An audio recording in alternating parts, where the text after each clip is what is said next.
Inside, what do we have? We have a map of Egypt and the River Nile. Here we have the Sphinx and pyramids. We have Giza, Memphis and Cairo. This is a picture of Osiris, and here is Assyrian. Here is the Red Sea. Here is the Mediterranean Sea, and here is the River Nile.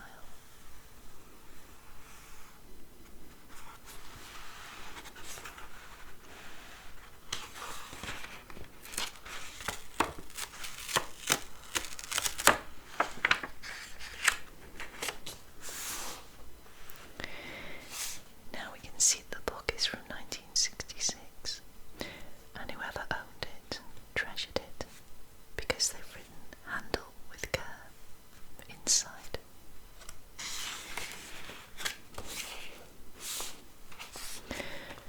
Cleopatra and ancient Egypt. 5,000 years ago, the Stone Age men were living in Britain. You can read all about them in another book in this series, how they lived in caves and wore clothes made of the skins of the animals which they hunted, with weapons made of sharp-edged flints. Far away in Egypt, at the same time, other people were living in great cities, building wonderful temples, wearing rich clothes and jewels, with merchants in their shops, soldiers on their horses, and lawyers sitting in the courts of justice. These people were the Egyptians, and we know a great deal about them because people called archaeologists have found on scrolls or on the walls of tombs pictures and writings describing their lives and buildings.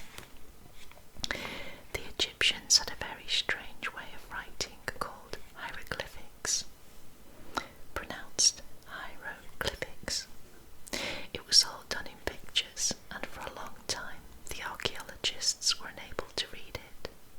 Then one day a French scholar found a stone on which the same inscription had been carved, both in Greek and in the picture language of the Egyptians. As he knew Greek, he was able to read the picture writing.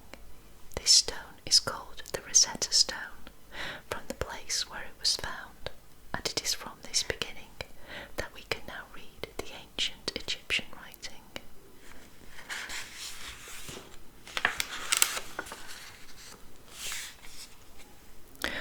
All writing was done by the priests, and as paper had not been invented, they used the stems of a plant called papyrus.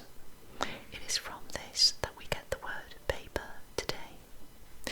The stem of the plant was cut into long, thin strips, which were placed side by side. Other strips were then placed across them, woven over and under to make a sort of mat. This was soaked in water, which made the two layers stick together, and the papyrus mat was hammered on a flat stone. Finally, after being dried in the sun, it was rubbed quite smooth with a piece of ivory. It was then ready for use. These sheets of papyrus were often joined together to make long rolls called scrolls, and were not bound like the books which we have today. The scroll was wound on two wooden rollers, and as it was read, it was rolled from one roller to the other. This must have been much more difficult than just turning the pages of a book. The priests used coloured inks and pens made from grass or straw, and some of the papyrus scrolls which have been found are very beautifully drawn and coloured.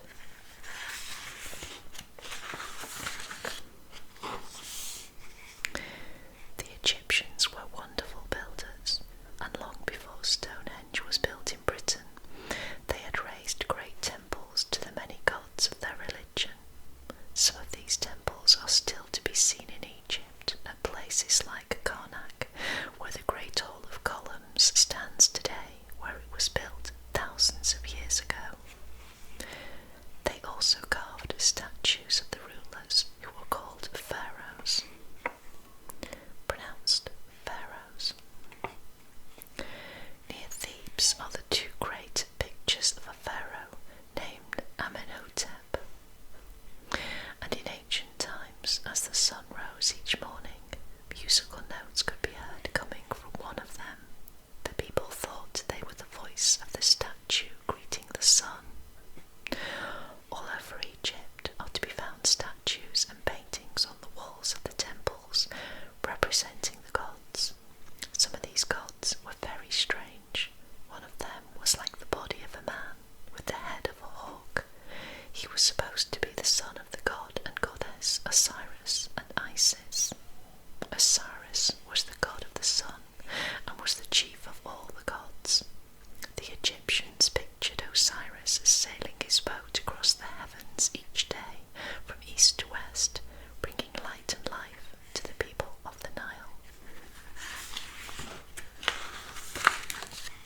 is a solid building of great blocks of stone, covering 13 acres of land and 150 feet higher than St. Paul's Cathedral. The base is square, and the sides were so carefully measured that they are within an inch of being exactly the same length. They slope inwards, meeting in a point at the top. This pyramid was built by a pharaoh named Khufu, who reigned in Egypt about 5,000 years ago.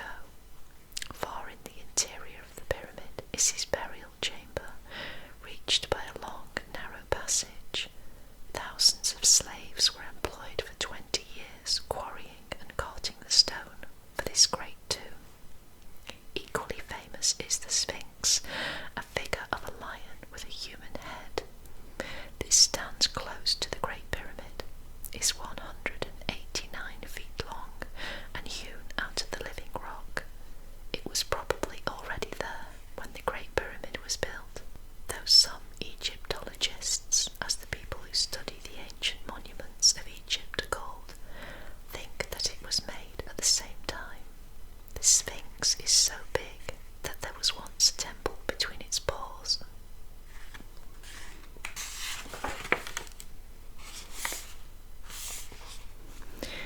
We have seen that the pyramids were carefully built.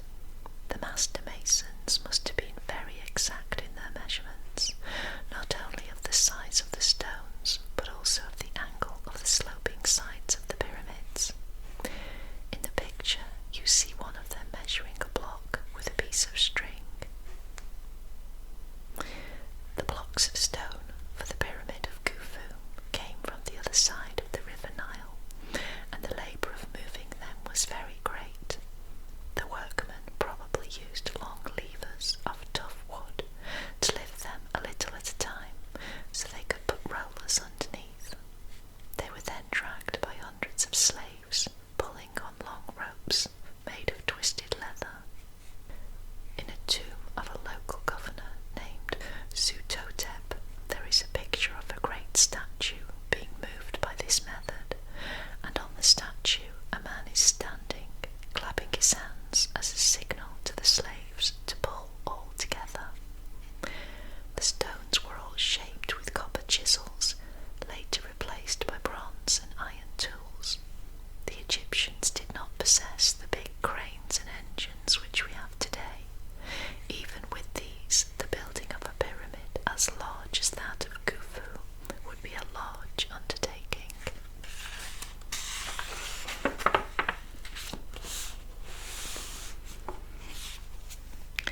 We speak of the various rulers of ancient Egypt as belonging to different dynasties. There were many dynasties, usually consisting of rulers who were descended from the same family. Sometimes a pharaoh had no child to succeed him, or sometimes the ruler of some other race would conquer Egypt and found a new dynasty. The greatest dynasties of all were the 18th and 19th, the pharaohs of which reigned from about 1650 to 1280 BC.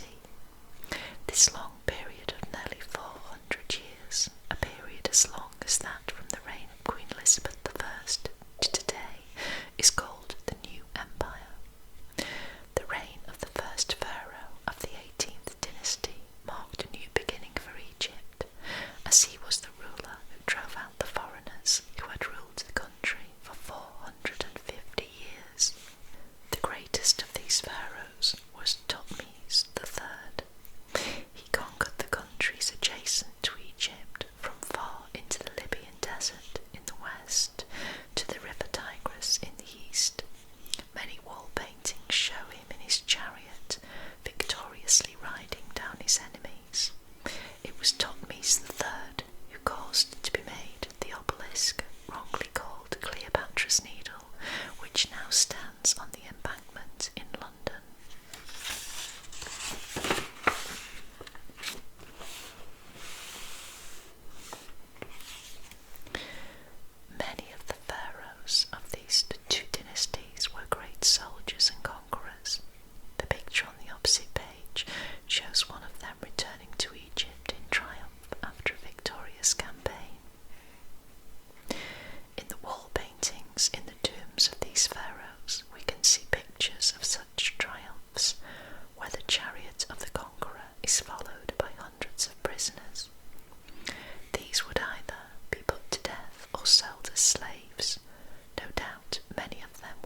ornaments and sometimes even the clothes of ancient Egypt. Not that they wore very much. Egypt is a very hot country, and often even the pharaoh is pictured as wearing nothing but a sort of little apron. He made up for the lack of clothing with richly jewelled and enamelled necklaces and bracelets. Most interesting is the double crown worn by the pharaoh on ceremonial occasions. In the earliest times, Upper and Lower Egypt were two different countries, and each had a ceremonial headdress for its ruler. When the two countries joined together, thousands of years ago, the two crowns were made into one. The crown of Upper Egypt was tall and white with a bulbous knob on top. That of Lower Egypt was red and very peculiar in shape. In the picture you can see what they looked like when they were combined.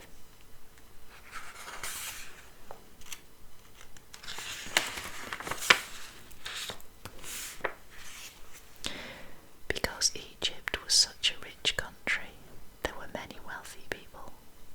As the ladies of the court and the wives of rich men did no work, they spent much of their time making themselves look beautiful. During the long history of ancient Egypt, fashions changed very much.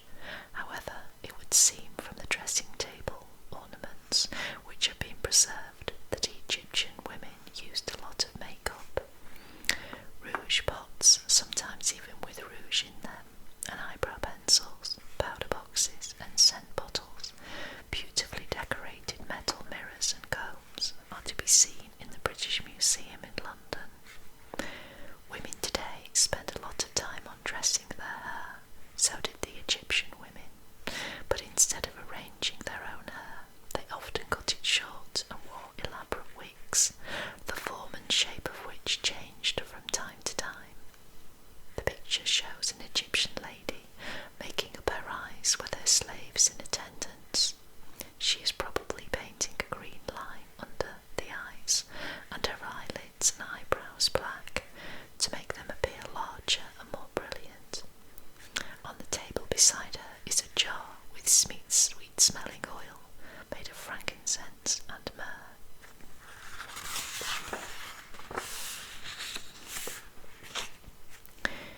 A rich banquet in the time of Ramesses II, 3,000 years ago, must have been a very colourful occasion. The Egyptians were very civilised people, and the wall paintings show us that they were also well behaved. In early times the Egyptians sat on the ground at meals, but by the 19th dynasty, about 1650 to 1400 BC, they sat on cushioned chairs, and the small tables were decorated with lotus flowers. Jars of wine were also wreathed with flowers, and the guests wore flowers in their hair. We have an account of a banquet at which there were 10 different sorts of meat, 5 different birds, and 16 kinds of bread and cake. There was an abundance of fruit and great jars of wine. Everything was served on silver dishes, and the little loaves were made in a variety of fancy shapes. During the meal, the guests were entertained by musicians playing pipes and flutes, trumpets and harps. Many of these instruments are in museums, and we are able to play music heard by the Egyptians thousands of years ago, using the very same instruments on which they played. The musicians and sometimes the guests had on their heads cones of sweet-smelling wax, which melted and ran down into their hair.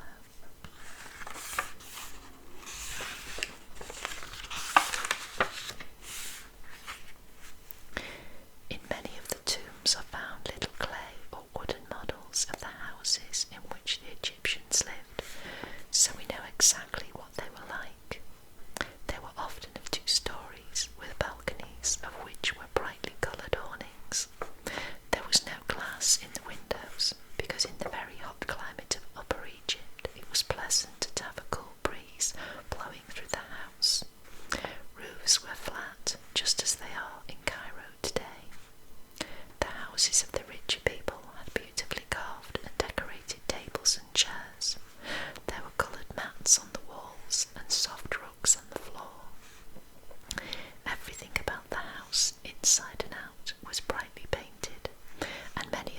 houses were surrounded by gardens in which grew palm and fig trees, grapevines, and all kinds of flowering shrubs.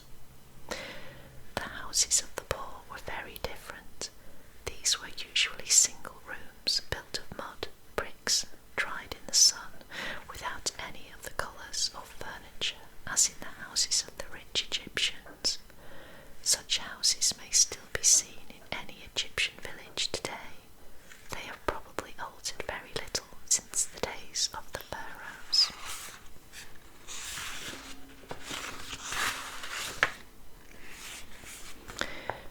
We have seen that the Egyptians were great builders of pyramids and tombs and temples. In addition to the thousands of men employed in erecting these enormous buildings, they were all the carpenters and brickmakers, the painters and plasterers, the gardeners and decorators employed in building the house in which the people lived. The wall paintings and the papyrus scrolls show us many of these people at work. We can see the brickmakers shaping the bricks in wooden moulds and baking them in the sun. With these bricks, they built walls sometimes as much as 80 feet thick. The carpenters had many of the tools, such as chisels and saws, which we have today, but where a modern carpenter makes joints, they would sometimes train a tree for years to form right-angled pieces of wood. They even made a three-legged stool by training 3 branches in the right directions and cutting the seat out of the trunk between them. The pottery and glassware makers and the gold and silver smiths were skilled craftsmen, and museums all over the world have beautiful specimens of their work. Coloured stones such as red porphyry and semi-precious amethysts were used for many decorative purposes.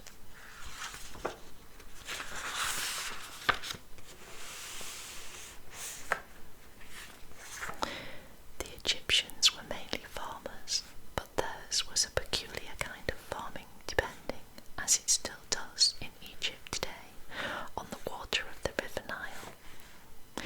We have seen that Egypt is a long and narrow strip of country along the course of the Nile, with barren deserts to east and west.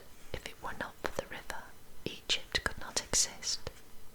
Every year during the summer, after the heavy tropical rains in Central Africa, the Nile brings down the water needed to irrigate the land, parched during the hot weather.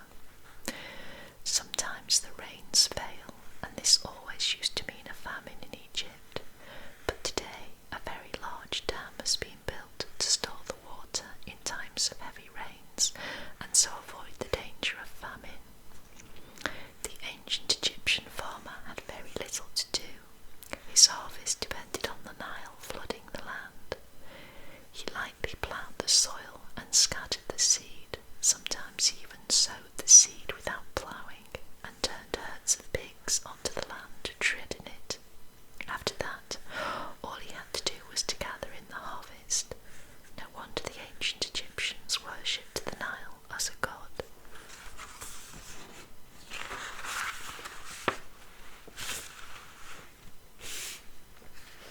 By the time the Egyptians had reached the high civilization of the 19th dynasty, there were many things which they required and which had to be imported from other countries. In the days of the early dynasties, 7 or even 8,000 years ago, such trade as existed in Egypt was chiefly across the desert from Nubia. The Egyptians lived mostly in Upper Egypt and knew very little about the sea or the lands beyond it. By the time of Ramesses, they had combined Upper and Lower Egypt and peopled the delta of the Nile. They were now on the coast of the Mediterranean and became familiar with the ocean-going ships of the Phoenicians and the hardy sailors from Crete. They decided to build ships of their own. We have many models of these ships, often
plates of solid gold.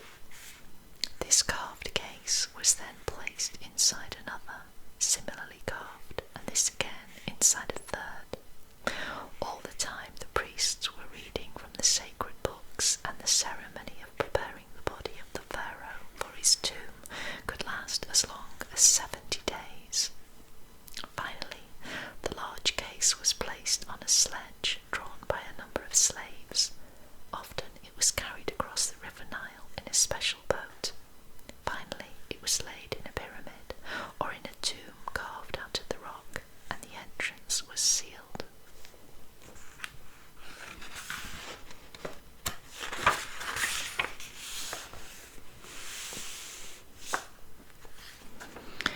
In Egypt, there is a grim, rocky valley with no trace of trees or green grass.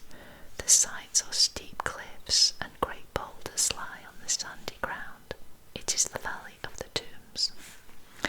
In the rocks on each side are the tombs of pharaohs and high officials. These were carved out of the rock by workmen whose only light was that of dim oil lamps. In spite of this, the walls of the tombs are carved and painted with great skill.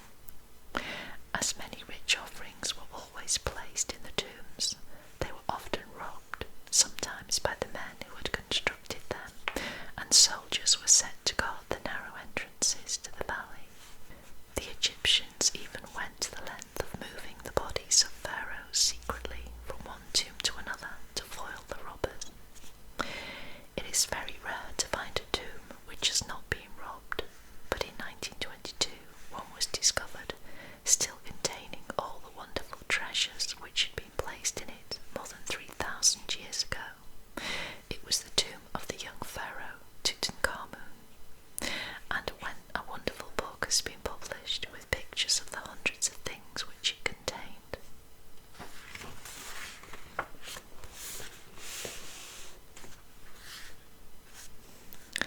The tomb of Tutankhamun was discovered by accident.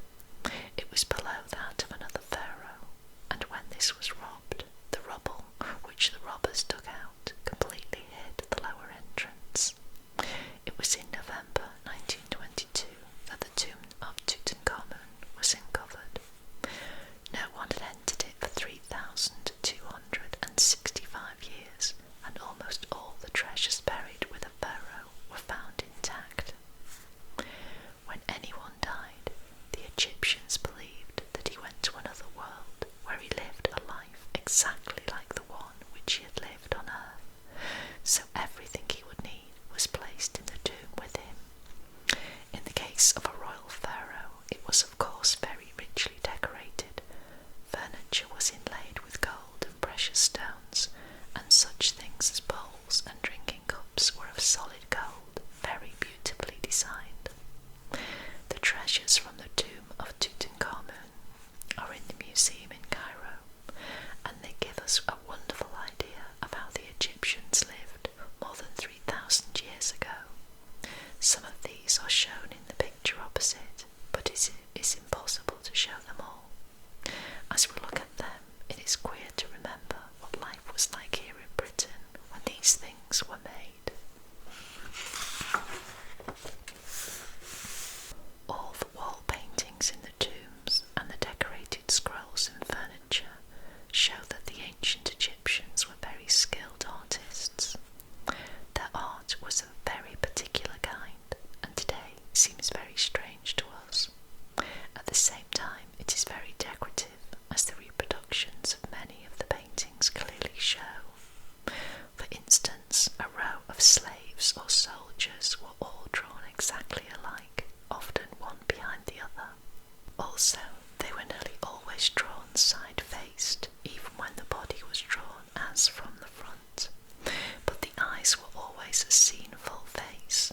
Feet and legs were almost drawn from the side, and both as from the inner side of the foot, probably to avoid the difficulty of drawing the toes. However, when the Egyptians made a statue or carved a face on a sarcophagus, the name given to the case enclosing a body, they made it very lifelike indeed. One of the most beautiful statues which has been preserved is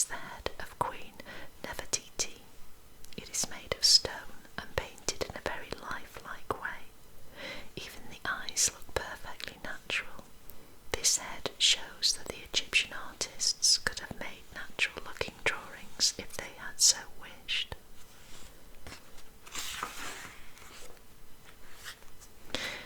The Egyptian builders were able to build to very exact measurements, as in the case of the Great Pyramid of Khufu. This was because they understood arithmetic and geometry, although in a very primitive way. In the British Museum there is a very interesting scroll which contains a number of problems in arithmetic. Most of these are very practical: how to reckon the size of a field, or to find out how much grain would go into the beehive-shaped granaries in the picture. The Egyptians studied the stars, and all those thousands of years ago they worked out a calendar on which is based the one we use today. In some ways their calendar was more sensible than ours, because each month had the same number of days. When the Egyptians were ill, they could send for a doctor. Charms and prayers to the gods, together with a mixture of herbs, were often the remedy prescribed. But although they did not have all the medicines which we know today, they were skillful surgeons. Life in ancient Egypt was not unhappy. They played games like chess and ball games of various sorts. The children had their fairy tales, two of which, Cinderella and the 40 Thieves, are still with us.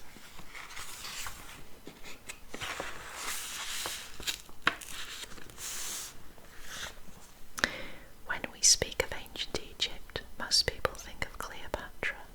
This is because so many stories and plays have been written about her, including one by Shakespeare. Cleopatra does not really belong to ancient Egypt at all. From the time of Ramesses, which we have been describing, nearly 1300 years passed before Cleopatra was born, about the year 68 BC. In another book in this series, you can read about Alexander the Great.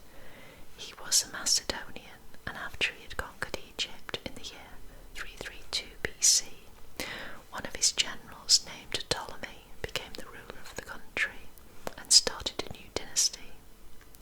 Cleopatra was the last of his descendants to rule in Egypt.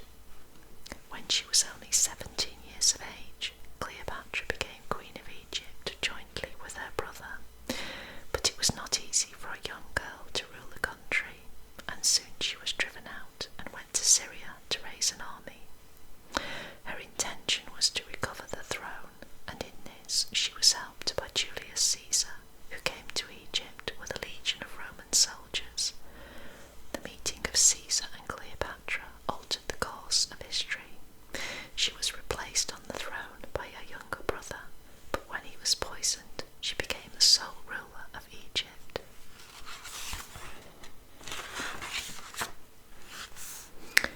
When Julius Caesar was assassinated, Cleopatra was on a visit to Rome. Because she was a foreigner, she was not liked by the Roman people, so she returned to Egypt. There she lived as the pharaohs before her had lived, in great splendour. Julius Caesar had been succeeded by Octavius, and when Octavius quarrelled with Mark Antony, who had been a friend of Caesar, Mark Antony fled to Egypt. Octavius at once declared war on Egypt and sailed with a great fleet of ships determined to destroy his enemy. Mark Antony also had a number of ships, and when he was joined by the ships of the Egyptians, he had more than Octavius. He sailed to meet him, confident of victory. Mark Antony was a better soldier than Octavius, and if he had fought him on land, he would probably have won. Instead of this, he very unwisely met him at sea, off the west coast of Greece, near Actium. Even here, he would probably have beaten Octavius, but in the middle of the battle, Cleopatra, who was in a ship watching the fight, suddenly set sail for Egypt. Her ships followed her, and the battle was lost. Antony and Cleopatra returned to Egypt. Octavius followed, determined to kill Antony and conquer Egypt. Antony might even yet have beaten Octavius,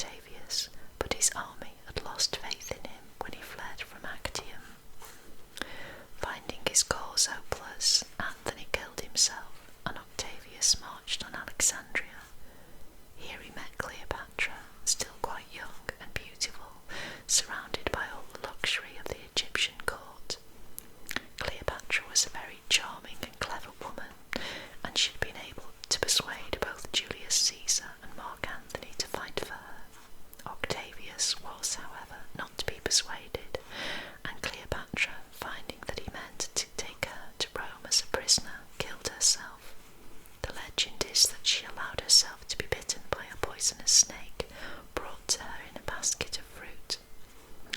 The great civilization of Egypt had lasted for 5,000 years, and it has been said of it that it had lit the torch of civilization in ages inconceivably remote, and had passed it on to the peoples of the West. So remember, when you look at a calendar today, that it was the idea of an Egyptian scribe thousands of years ago. And that's the end of this book. Thank you so much for joining me today. This has been Kate at the Library Whispers saying I shall see you very soon. Bye bye for now. Bye bye.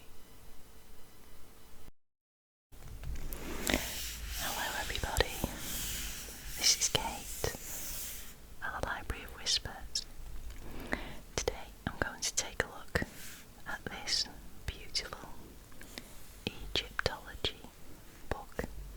It's such a gorgeous cover. It's gold. And there are 3 jewels. Like a ruby red colour. Then you've got this beautiful bird in the middle. And it's also coffee time, so you'll have to forgive me if I also take a sip of my gingerbread latte. Favourite. Let's have a sip. Lovely. Okay, I'm going to pop it over there so it's lightly out of the way. And let's open up this gorgeous book.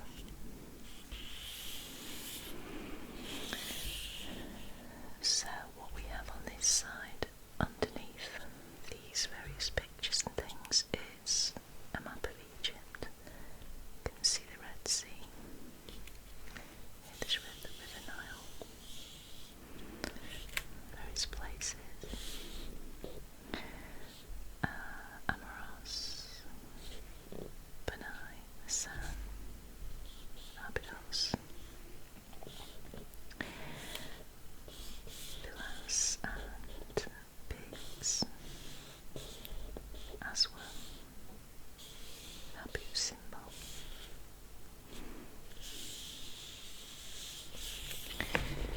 Okay, so what does it say here? Templar Publishing, Egyptology, 1926.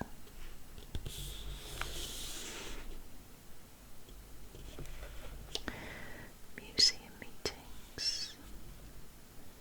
Miss Emily Sands is invited to attend a lecture given by Howard Carter, The Mummy's Curse, Fact or Fiction, on Friday the 29th of May, 1923. So I'm just going to read the back of the book for you. First, before we start, the pyramids reminded me of all I came to Egypt to discover. The dusty tombs, the ornate temples, the golden treasures, and the strange unearthly mummies. But I have also come to find something more. Emily Sands, 1926.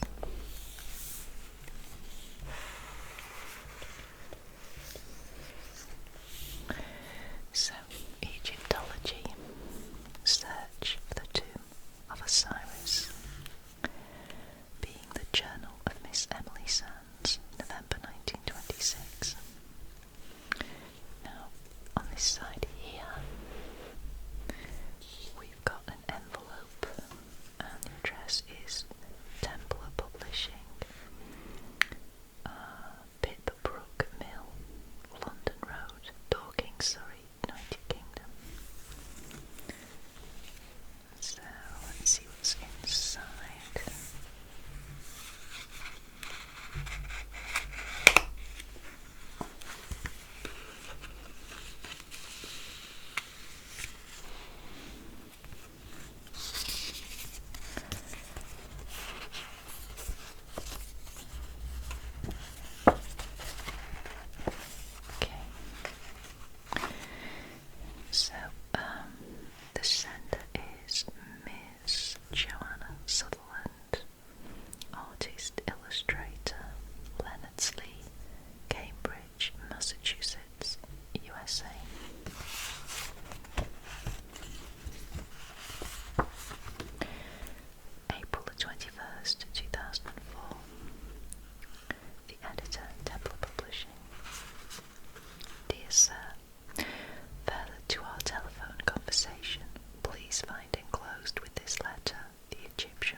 was speculation that this precious manuscript described the actual location of the lost tomb of Osiris, that in fact the whole legend of the god Osiris, his enmity with his brother Set, his eventual murder, and his secret burial by his wife Isis were perhaps folk memories of a real king of Egypt who lived during the earliest period of Egypt's civilization.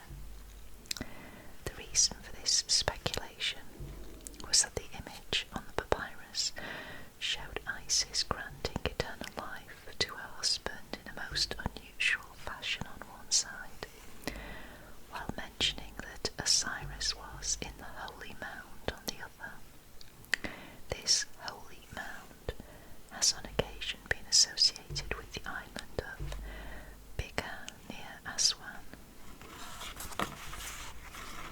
It appears that my great-aunt, being a good friend of the then Lady Farncombe, was shown the text, whereupon she persuaded her friend to mount an expedition to seek out the lost tomb.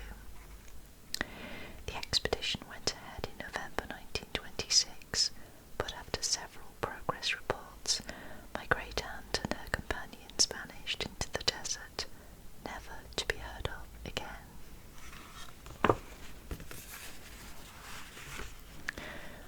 Oh, this is fascinating. Let me have a bit more coffee.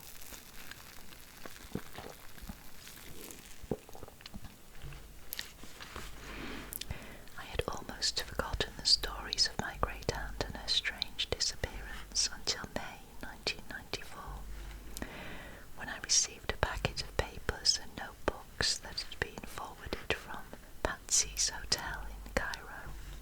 Apparently, they had arrived by post from Aswan and then lain forgotten in a storeroom for nearly 80 years.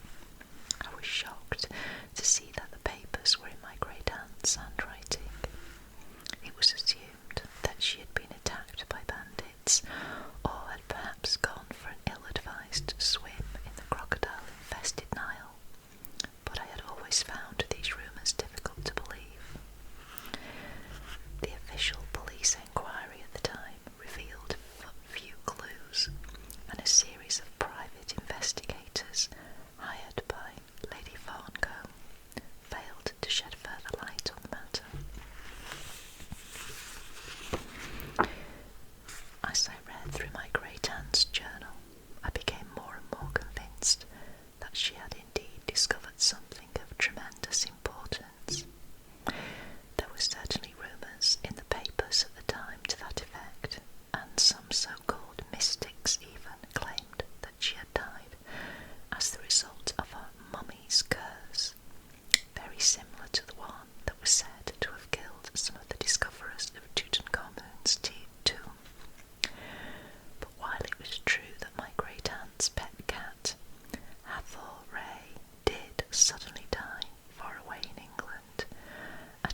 This postcard was to Lady Farnco.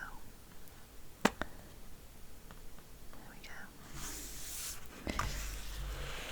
So underneath, this is an image of Osiris carved on a pillar. Camels. Uncomfortable means of travel. This is a sketch by the famous of the famous Queen Cleopatra. So Lady Farnham is the sponsor of Emily Sand's expedition.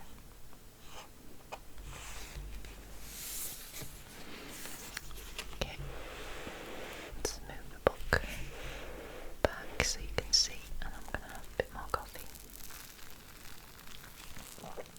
So these 2 pages document her arrival at Cairo on Monday the 1st of November 1926. Let's move my coffee. Let's see what it says. Yesterday I had my first glimpse of the pyramids on the train to Cairo. Potent symbols of the mysterious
the story of a lost tomb of Osiris, hidden in a holy mound.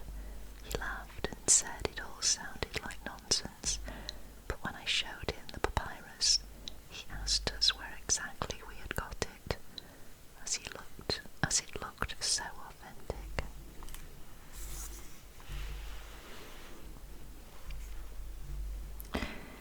The origin of the expedition.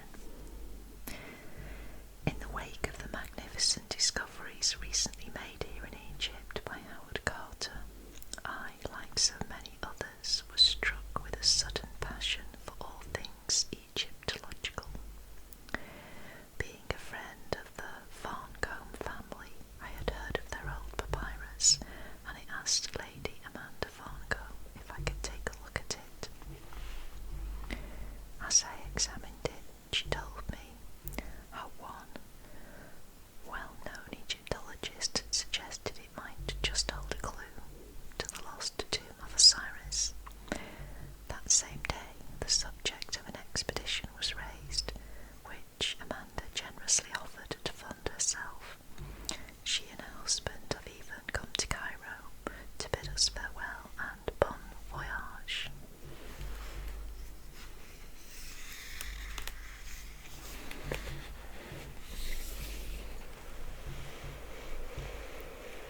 Okay, let's have a look at the next pages. So, these pages are notes on ancient Egypt. Then we've got a few things over here. So let us see what it says here. This sketch by J.A.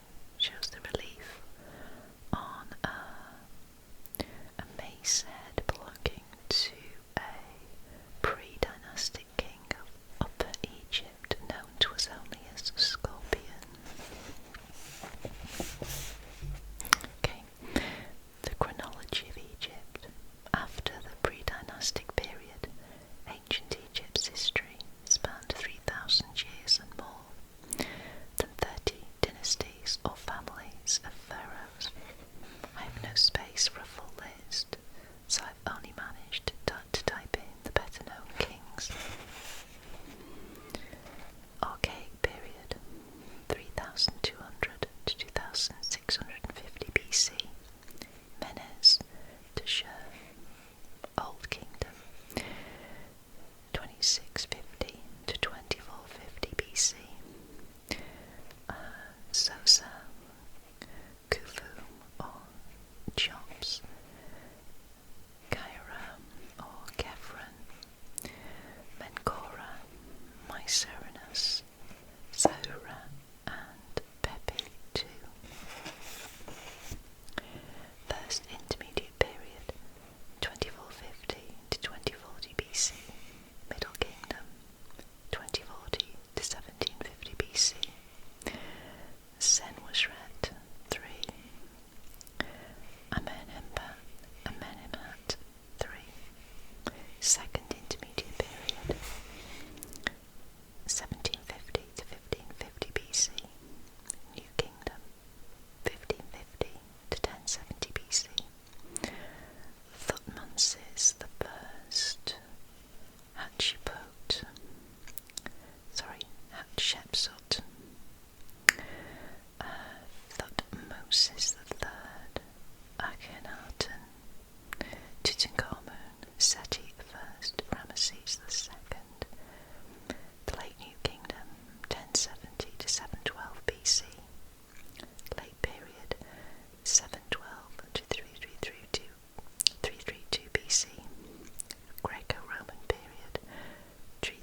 pyramids of Giza and the Sphinx, and here is the step pyramid of Saqqara.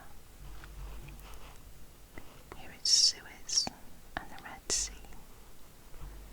Then we have the tombs of Beni Hassan, and this is Akhetaten.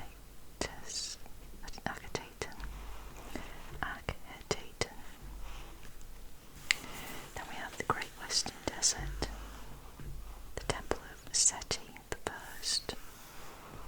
I, Hatshepsut's mortuary temple, Temple of Karnak. Actually, that's just at the bottom of the video there. We move it up a little bit. Then we have Luxor, Temple of Karnak, Temple of Horus, Aswan, the Bigger Island Ruins, Temple of Isis. So this is the Sites of Ancient Egypt, 1926 edition. Then at the bottom, Temple of Ramesses II.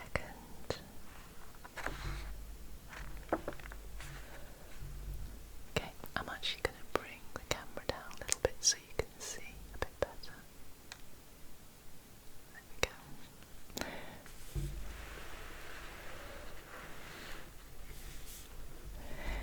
Right, Temple of Ramesses II, Abu Simbel.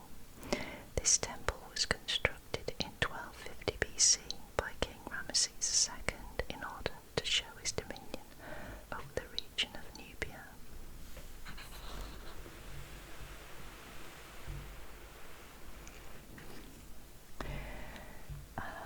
Hypostyle Hall, Karnak.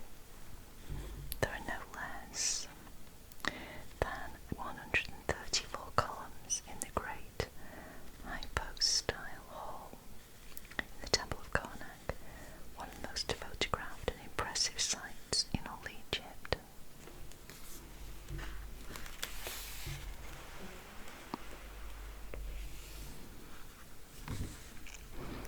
Obelisk of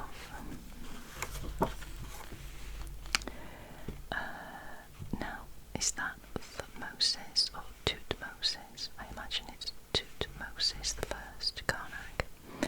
75 feet high and 160 tons in weight.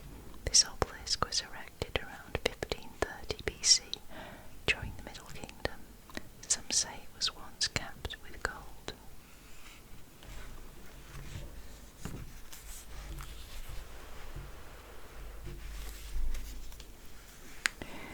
Then the step pyramid of Saqqara, built to the king Zoser's tomb. This first pyramid-like structure was erected in 2600 BC by the royal architect Imhotep. Nearby lie many other fine pyramids and tombs.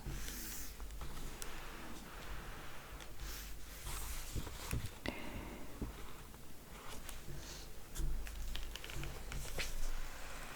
we go.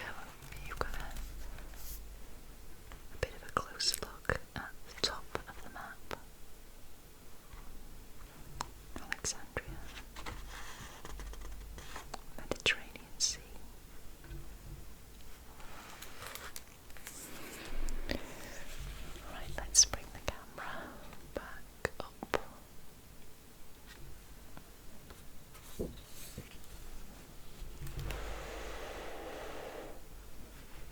Okay, so I'm going to leave it there, but next time we'll take a look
trenches inside the tunnels and chambers of the pyramids, Mr. Tock told us how they were built originally as the tombs of some of the Old Kingdom pharaohs.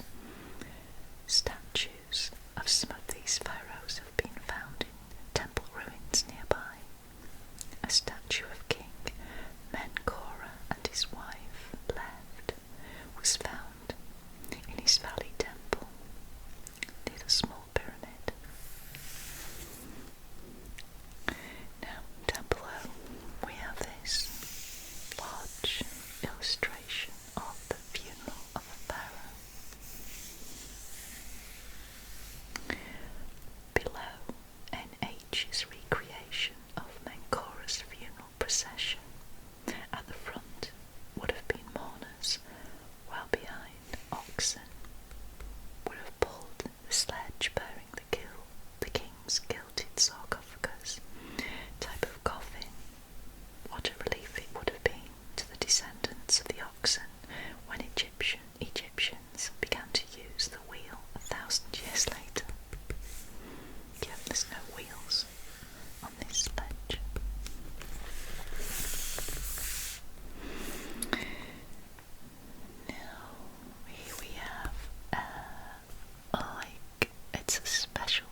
Zosa were usually buried in mastaba tombs of mud brick. Zosa went one better, commissioning his royal architect Imhotep to build a step pyramid of stone surrounded by walls that represented the walls of Memphis itself. Imhotep carried out his work so well that in later times he was worshipped as a god. So a tradition of deification did exist among the ancient Egyptians.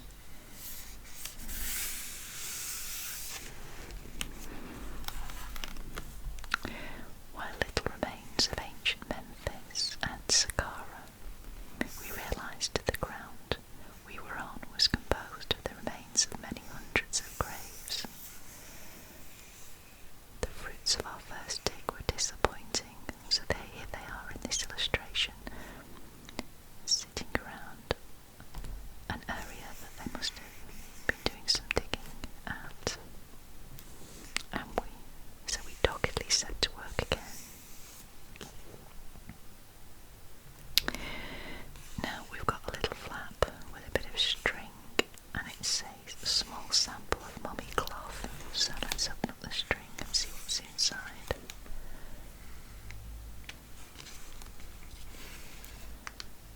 And open up the little flap.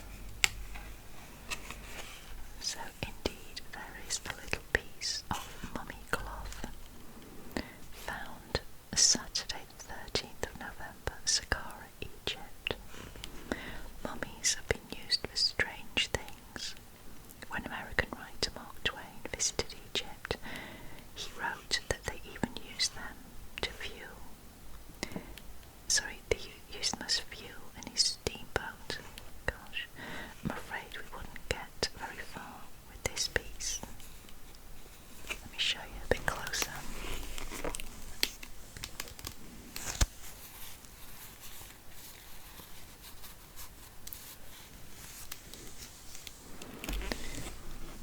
Okay, let's close the flap.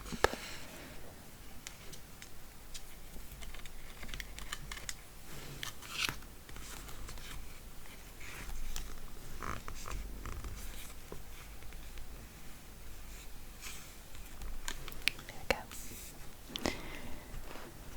Okay, and then at the bottom we have the ancient Egyptians were certainly fond of cats. Some even had their own little coffins, so we've got a little coffin with a little image of a cat on top, a little sculpture. And then here on the right hand side at the bottom we have King Zosa, or an illustration of him. In the step pyramid, a statue of King Zosa was found completely walled up, except for a small slit at eye level, so the king could gaze out on eternity. H.W. has attempted to paint it in the original colours. Could there be a statue like this in the tomb of Osiris? Although we were told that many early pharaohs had two tombs, one here and the other in Upper Egypt at Abydos, we have found nothing here to help our search.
messy.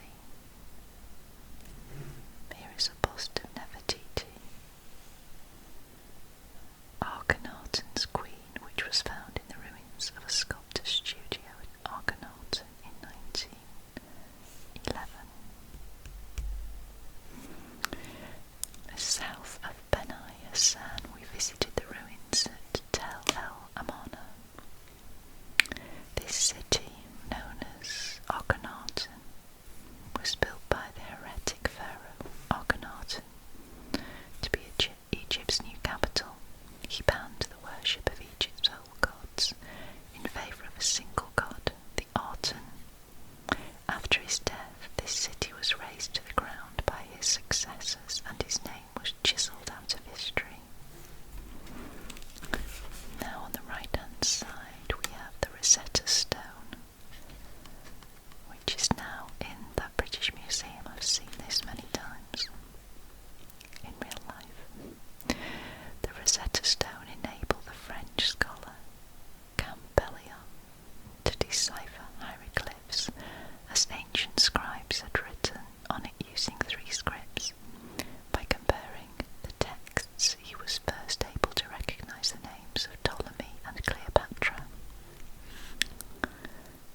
And then here we have a sketch showing a relief of Akhenaten and his family worshipping the Aten, represented by the rays of the sun.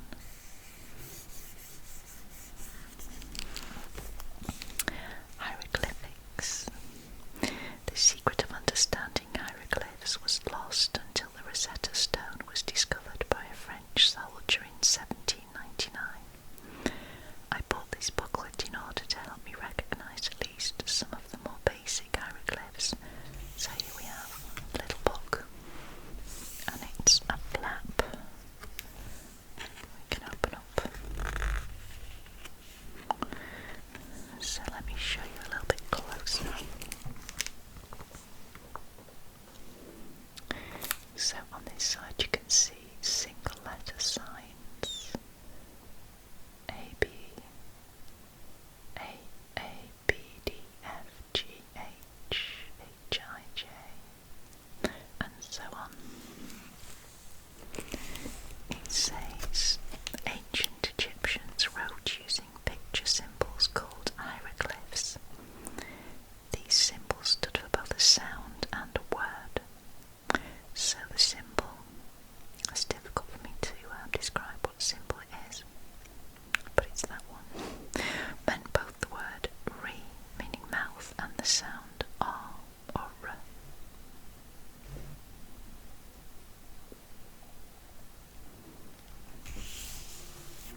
Let me show you again so you can maybe read that yourself if you can see it.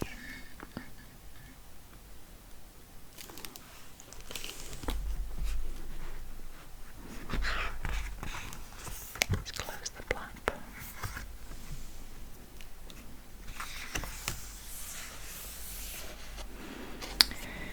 Okay, so this page is about at Sacred Abydos. Friday, the 10th of December 1926. At last we have arrived at Abydos, the most sacred site in all of Egypt, and the centre of Osiris worship. Here, behind the temple of Seti I, father of Ramesses II, there is a mysterious half-flooded temple known as the Osirian. I have made contact with an archaeologist, a friend of Lady Farncombe, called Gordon John, who has promised to give us a tour of the whole site. So here is a sketch of the waterlogged Osirian. And then we have a little map, the Temple of Seti I. I purchased this handy map of the temple, or Seti I, from a local guide. Here a number of gods were worshipped, including Ptah, Re, Harakte, Ammon, Osiris, Isis, and Horus. So if we open this up,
Cellar of Artifacts. Von Ambros, Raphael von Ambros.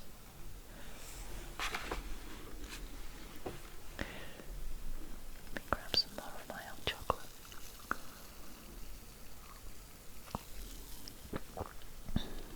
It was only after the agrarian reform of 1952, when the land was divided, that rural life slowly changed and Egypt discovered foreign markets. Cotton is the most important produce of Egyptian agriculture.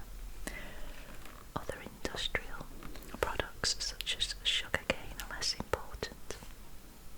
Among food crops, maize has the lead, followed by wheat, rice and various sorts of vegetables.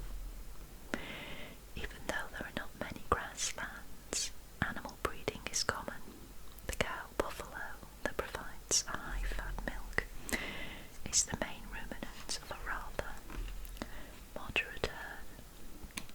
However, it is more important than the bovines, the ovines and the caprines.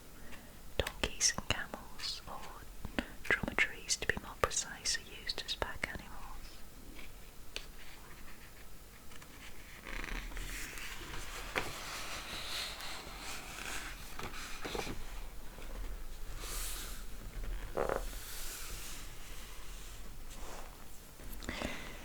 The Bedouins, who endlessly led their caravans through the desert during the 19th century, have almost disappeared from the Egyptian scene.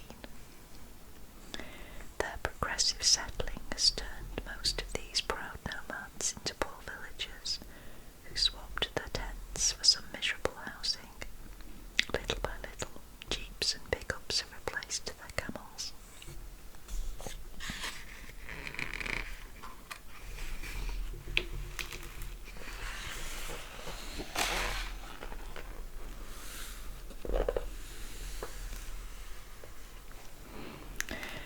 There is little doubt that Egypt would never hold such a fascination for tourists if the country had not been littered with so many ruins of its ancient cities, from the delta, not very often visited, to its southern border. The Nile Valley offers the visitor some unique scenes where environment and history blend beautifully together in complete harmony. The tribulations of time and the repeated upheavals caused by wars and rebellions have proved powerless against the former glory of the pharaohs. Proud to work for eternity, the ancient Egyptians built pyramids and obelisks that have lasted hundreds of years. In some cases, the exceptional dryness of the climate has almost miraculously preserved the freshness of the paintings which decorate the walls of certain tombs, both royal and others. Along the banks of the Nile, prestigious temples with walls covered with reliefs still show today the wonderful tribute that ancient Egypt paid to its gods. Despite its attractiveness, Egypt was closed to the Western world for a long time, until a young and ambitious general decided to conquer it, and only then did it reveal all its glory to the world. The general's name was Bonaparte.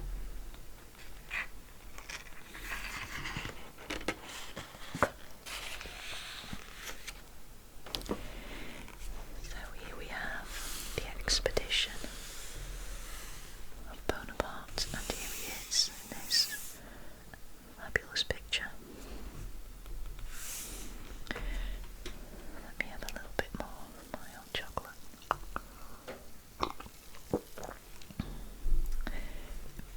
In 1797, the Directoire was in power in France, and he was very worried.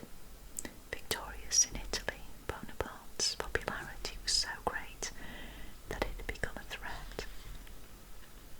On the other hand, France's most bitter enemy, England, still remained to be defeated. How to move away from this double danger? Only one measure seemed sufficiently judicious.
This is the Battle of Abukir, 1804.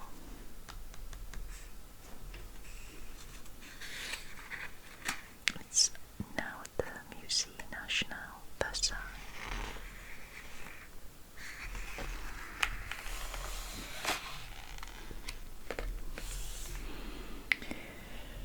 And in this picture we have the halt of the French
is Mystery of the Past, and it is by Frederick Goodall.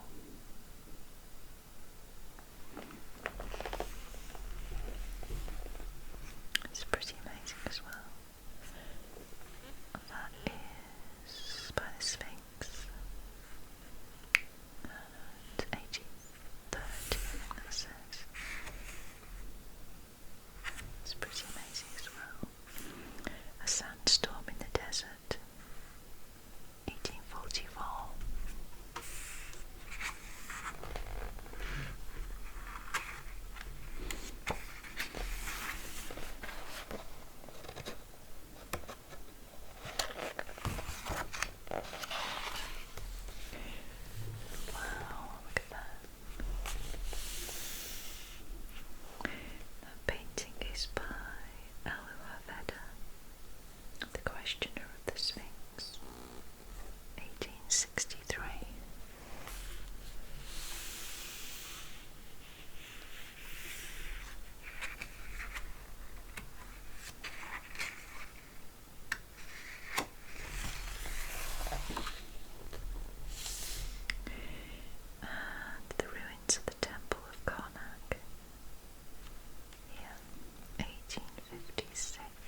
images only left visible traces in the museums, which have thus, at low cost, enriched themselves with many outstanding works of art.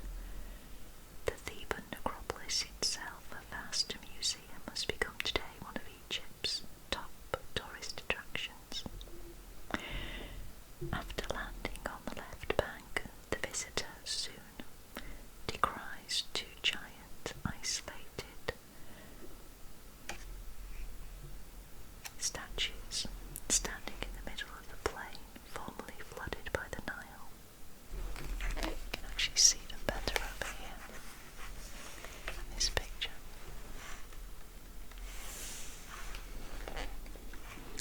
Their celebrity is due to a singular but natural phenomenon to which the ancients gave a curious explanation. They had observed that one of the two colossal statues, the one located to the north, issued musical vibrations due to a sudden change in the temperature at sunrise. They explained this miraculous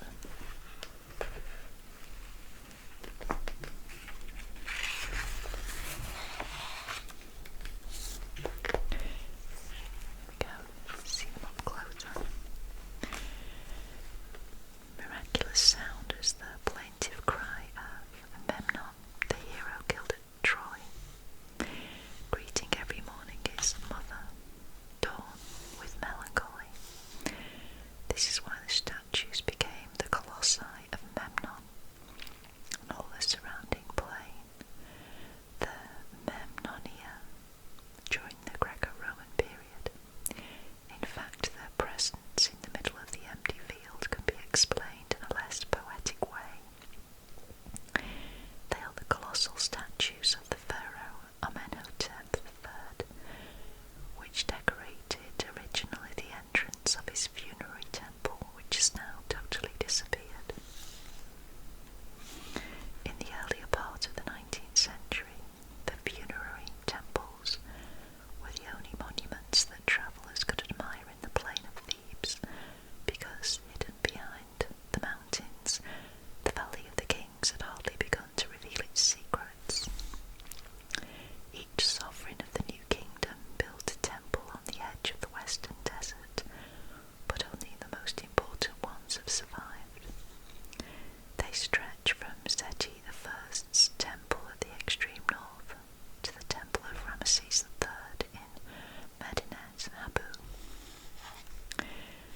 The construction of the corner temple situated on the northern limits of the necropolis was started by Seti I, continued and almost finished by his son Ramesses II.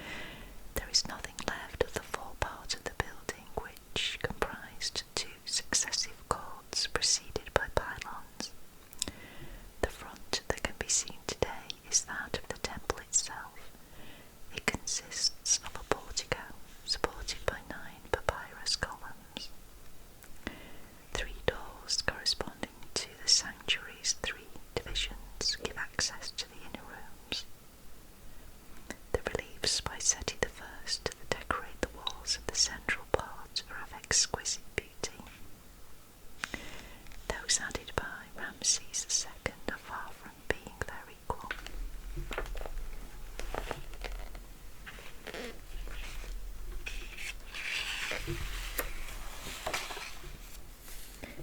Okay, let me show you the picture on this side.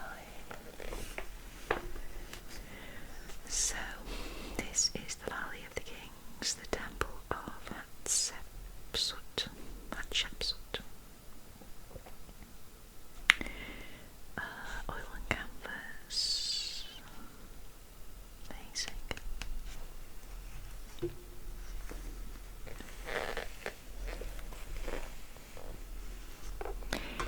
Queen Hatshepsut's funerary temple at Deir el-Bahari is the glory of the necropolis. In Bonaparte's time, the site was covered by a great quantity of debris, crowned by what was left of a Coptic monastery. Alerted by the large amount of wooden sarcophagi that illegal excavations had brought up to the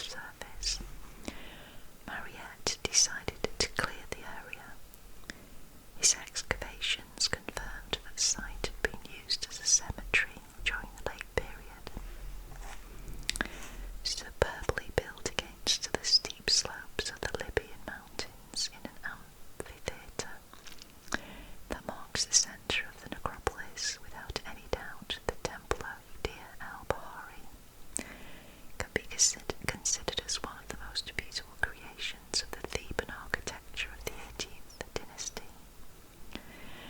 3 successive terraces, each one enclosed in porticos, having square or polygonal piers, rise gradually up to the sanctuary hewn in the rock.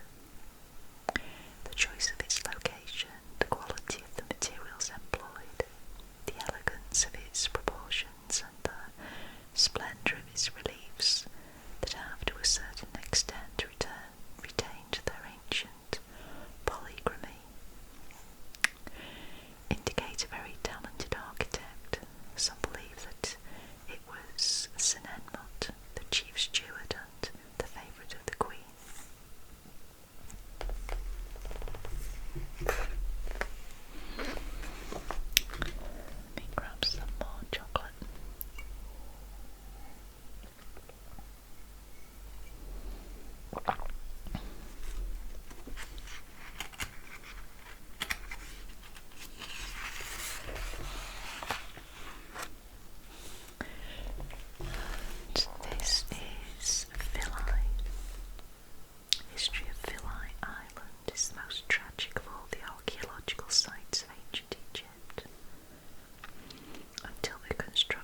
a square base and end in a pyramid-shaped point.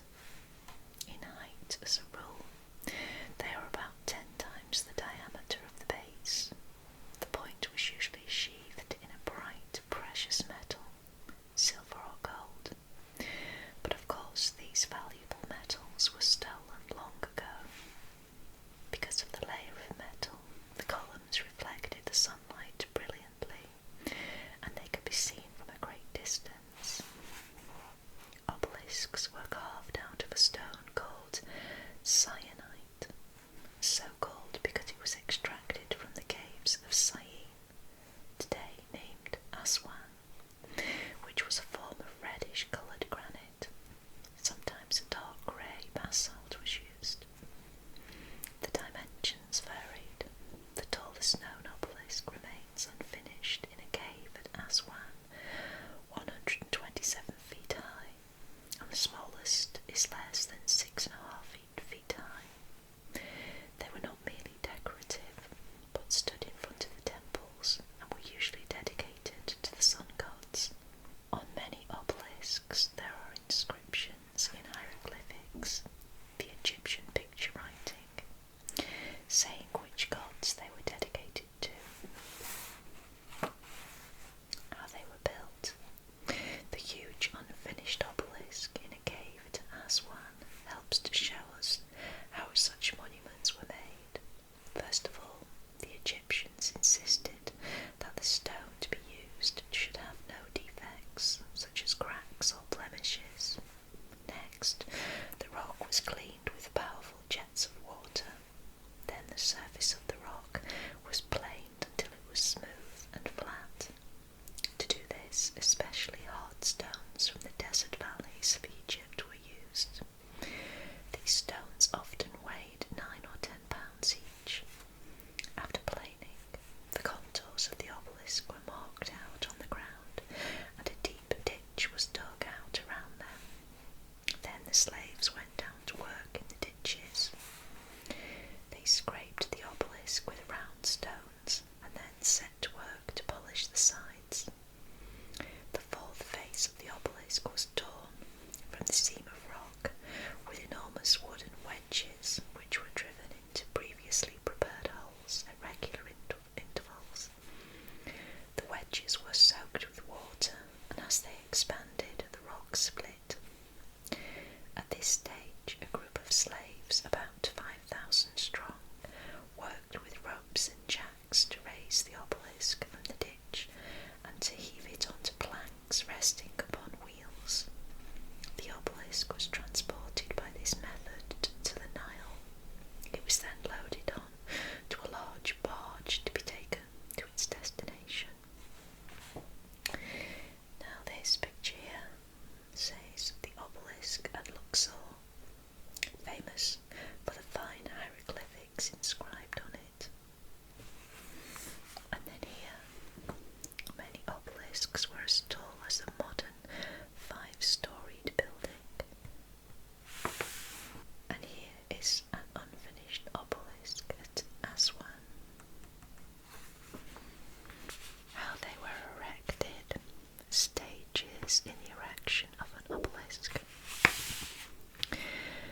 On arrival, the next task was to pull the obelisk upright. As some monuments weighed 500 tons, this was obviously quite a problem.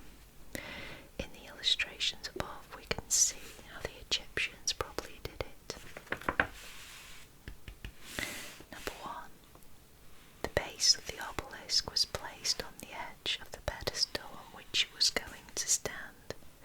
The obelisk was made so that one side of its base could be fitted into a slot cut in the pedestal. This prevented the obelisk from slipping while it was actually going up. Number 2. While the obelisk was raised by ropes and jacks, a heap of material, usually bricks, was pushed underneath it to support it and keep it steady. Number 3. Finally, the heap of bricks grew high enough to allow the obelisk to stand upright on its pedestal, where the most famous obelisks are found. Although obelisks obelisks were typical Egyptian monuments. They can be seen today in many other countries. Some obelisks were taken from Egypt by foreign conquerors. Others fell into ruin because of earthquakes or were worn away by wind and weather. It is amazing to think that out of 13 obelisks at Karnak, only 3 are now left. Amongst these are the famous ones erected by Thutmose the First. Several obelisks were also erected in another city of ancient Egypt called Heliopolis.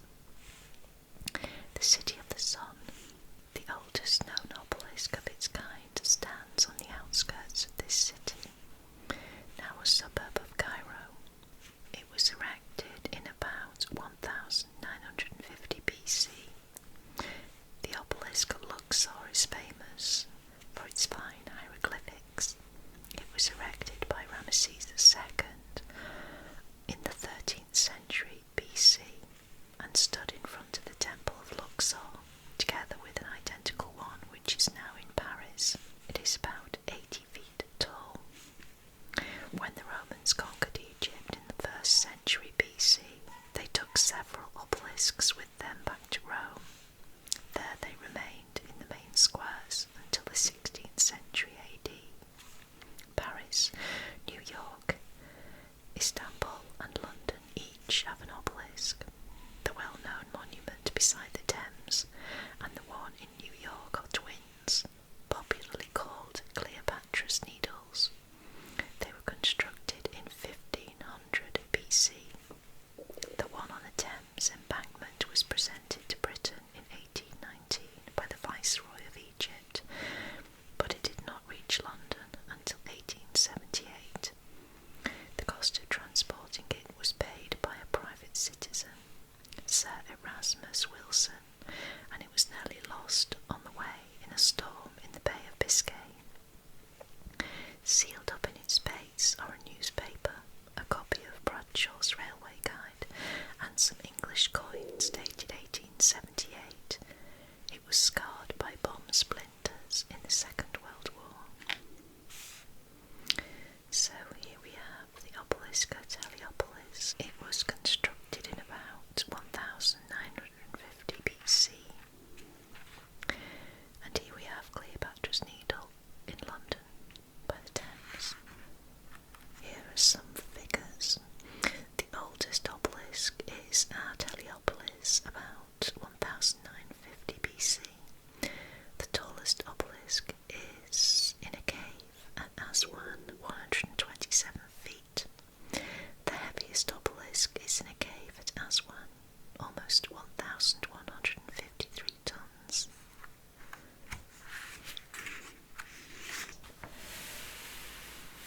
Now remember that these are vintage and they were written in the early 1960s, so things have changed remarkably since then.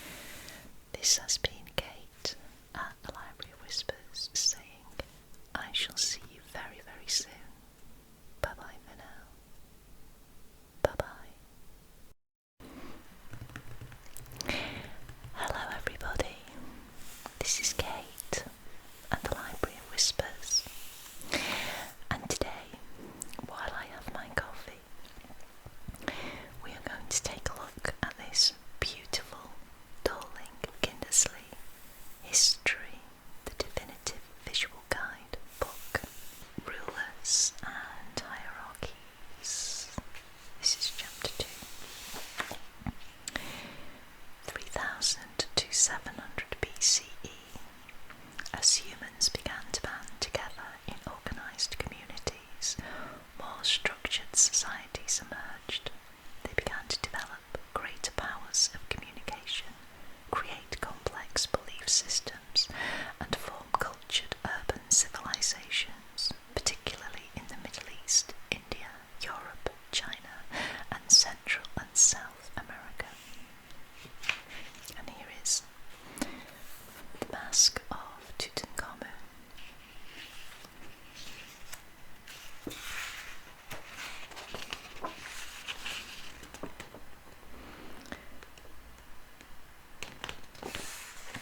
is a basic human instinct. It is no wonder then that people in early civilizations attempted to explain the origins of disease and intervened to soothe pain, encourage healing, and effect cures. Some of these traditional approaches to medicine are still in use today. Grab some more coffee.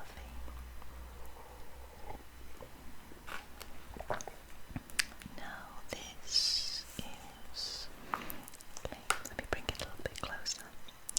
The god Pazuzu, who as king of the evil spirits can ward off disease, looks down from the top of the amulet. Yeah. So let's read this little bit down here. During the first millennium BCE, medicine became more systematic, but supernatural explanations and non-scientific folk remedies prevailed until after the scientific revolution of the 18th century. Acupuncture. Acupuncture aims to restore health and well-being and to relieve pain. Still one of the mainstays of Chinese medicine, it was probably developed in Han, China, 128-29, around 200 CE, although there is some evidence that it was used earlier. The locations of tattoos on a well-preserved body, nicknamed Otzi, after its discovery, tally very closely with important acupuncture points. Otzi's body was discovered in 1991 in the Alps between Italy and Austria. He lived about 3,350 BCE. Indian progress. The Ayurveda system flourished across the Indian subcontinent. Its main exponent was Sushruta, whose 6th century BCE work, Sushruta Samhita, describes more than 100 surgical instruments and 300 surgical procedures. Many historians of medicine refer to him as the father of surgery. Ancient Greek medicine. The thinkers of ancient Greece were among the first to apply careful observation and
a significant amount to the government, and as the Old Kingdom progressed, gave them more and more power.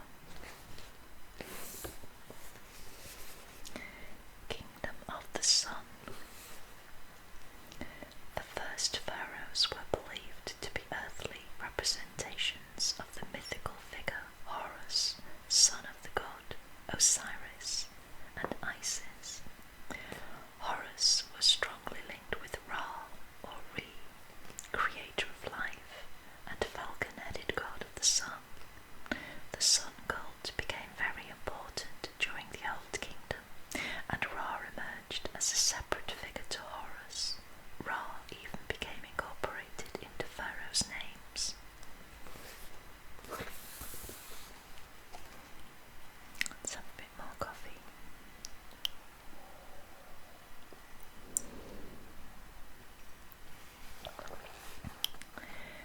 Through these connections, the pharaoh was the upholder of a justice system that aimed to reflect the cosmic order. He was also vitally the figure who worked with the gods to ensure that the Nile brought silt-rich annual floods each year, keeping the Nile Valley fertile enough to support the great Egyptian state. The pharaoh was the ultimate all-seeing, all-knowing figure. He was often depicted dressed in a kind of kilt and false beard, and bearing a crook, flail and sceptre, and with a double crown of Lower and Upper Egypt on his head. A cobra, the eye of Ra, was shown rising above his forehead. He was accompanied by the royal fan-bearer, and people fell prostrate before him. Egyptians did seem to realise he was a flesh and blood human, but they stood in awe of his sacred power. Gift of the Nile. Ancient Greek historian Herodotus described the Nile's bounty as a gift. The mighty river cut a huge valley in the northeastern corner of Africa. To the north, in Lower Egypt, the Nile's tributaries fanned out to create a wide, fertile delta, home to a high concentration of people. At the delta's south was the capital city of Old Kingdom Egypt, Memphis. Further south, in Upper Egypt, the valley snaked away in a narrow strip with towns clinging to its fertile banks. The Nile's annual inundation left its wake. The rich black silt on which the Egyptians relied to grow their crops. Vast irrigation schemes were devised to direct the waters to wide areas of agricultural land. Marshlands along the banks provided waterfowl for eating by wealthy people only, and the papyrus reed used for making writing materials. The river waters themselves supplied fish and a means of getting from one place to another. The Egyptians, surrounded by vast stretches of arid, inhospitable desert, were only too aware of how dependent they were on this massive floodplain. As a result, lookouts were posted along the Nile in southern Egypt to spot early signs of high or low waters that would affect the annual harvest. Society's pecking order. Society was fairly clearly divided into different levels. At the top was the royal family, presiding over court and administrative officials, such as scribes and also priests. There was a strict pecking order, and showing duty and loyalty were top priorities. It is said that most ordinary people in the Old Kingdom led miserable lives, pressed into the pharaoh's service, building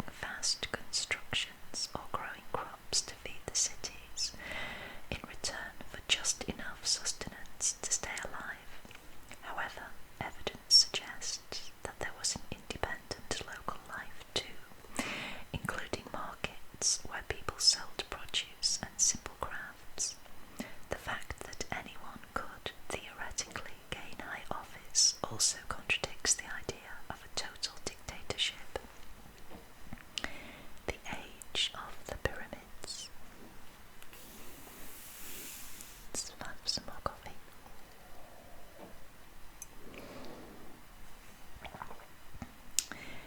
The Old Kingdom is best known